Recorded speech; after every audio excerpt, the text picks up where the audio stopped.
Monique Mullenkamp, Publicity Director at New World Library. Recently had the pleasure of sitting down with biologist and animal communicator Marta Williams to talk about her new book, My Animal, Myself. I hope you'll enjoy the interview. So Marta, what is My Animal, Myself all about?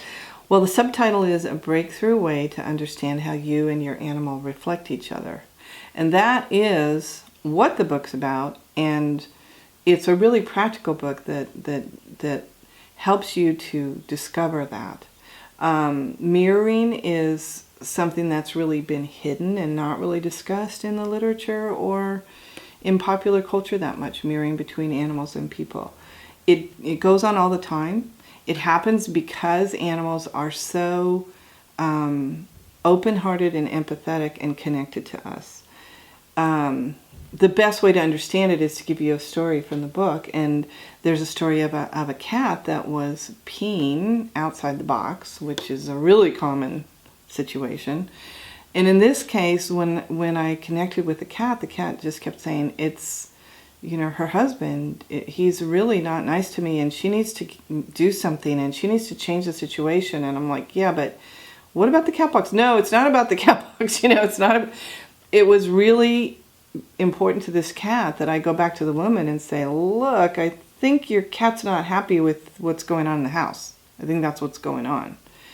And when I did that, I was a little nervous because you never want to say that, because who knows if it's right or not. But when I did, she was like, absolutely, there's a huge problem. He's not nice to the cat. He's not nice to me.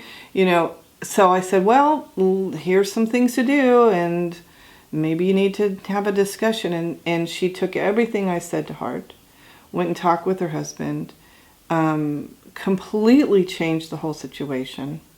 So that in about 2 months, I got this email that the cat and the husband were getting on really well. The cat was using the box. Everybody was happy.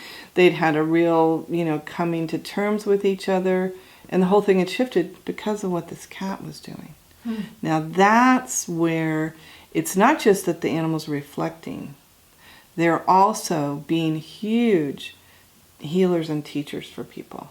And I believe that animals do this for people well beyond anything that we imagine, and that they have an intelligence and a spirituality beyond anything that is normally conceded for them. And what are some examples of how animals reflect or mirror their people?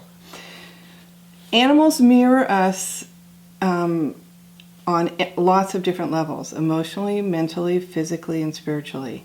And they do this because they remain open-hearted and they are much more empathetic than people are. This is just a difference between humans and animals. So therefore, animals are always in contact with us. When we bring an animal into our lives, we form a really strong bond with them. And that animal is aware of and reacting to everything that's going on inside of us.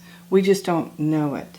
So, for example, many of the holistic veterinarians that I spoke with and interviewed for this book said that they invariably find that their animal clients have the same diseases or conditions that their human clients do when they ask, does anybody in the family have this kind of heart condition, or does anybody in this family have allergies? And it's almost invariable that someone in the family related to that animal will have the same condition. Animals can also, really easy to see, a simple example would be a horse that gets really nervous and really spooky around a person who's really afraid of the horse. Or a rider who's really scared and gets on a horse. The horse is going to immediately sense that and react. So those are two simple examples of how animals can mirror us. And why is it useful to know about how our animals are reflecting us and our behaviors? The process of mirroring can go very, very deep. And our animals, I feel, come into our lives to be our teachers and our healers. And when you can look at how they're mirroring you, you can understand the lessons that they're bringing to us and the healing that they're offering us. You can also find out what's going on that's out of balance so that you can make their lives better and you can create more harmony within, the relationship between you and your animal, so that it, on all levels, it helps to create more harmony and create a better relationship, make your animals happier and make you happier. So it's kind of a win-win for everybody. And what are some of the more common mirroring situations that you see in your practice? One really common one is where an animal will be helping a person see that they are not in their power. So you can see this when people get dogs that they can't handle or horses that are too much for them. A number of clients and a number of stories in my book, I talk about how the people those cases, mostly women, but in one case a man as well, had sort of an epiphany when they were able to stop and analyze what was going on. They, in one case, this woman realized that her horse was pushing her around the same way her soon-to-be ex-husband was. And then she said, everybody in my life pushes me around like this horse. And she learned how to deal with the horse and get that horse to respect her. But then she used the same techniques on everybody in her life.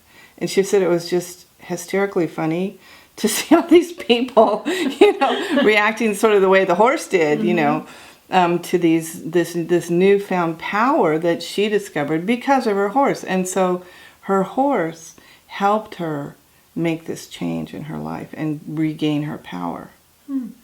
And this happens with dogs, people who get dogs that they can't handle, and then when they finally, it happened to me with one dog I had to take him to 4 different dog classes. But by the time we got to the 4th class, he had completely changed my life, and he was the love of my life. When we started, it was like, who wants this dog? And by the end, it's like, no, I wouldn't take $1 million for him, So that's a really common one. Another common mirroring situation that I see is an animal that's aggressive. A dog, typically it's going to be a dog that's aggressive. This can be a reflection on the part of the dog of something going on in the person that the person's not aware of.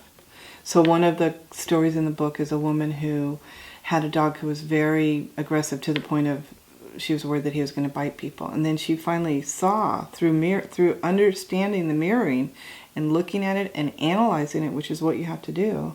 She realized that the dog was reflecting her own mistrust and dislike of like humanity. She was kind of a misanthrope. And so the dog was going in lockstep with her, and that's what they do. They'll just reflect back what's going on in us, like little pieces of sponge or mistletoe, and then take it on and, be in sync with us.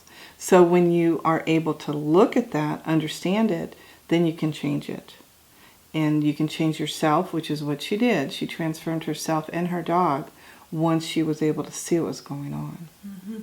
I'm reminded of a quote, "I mirror the man I am."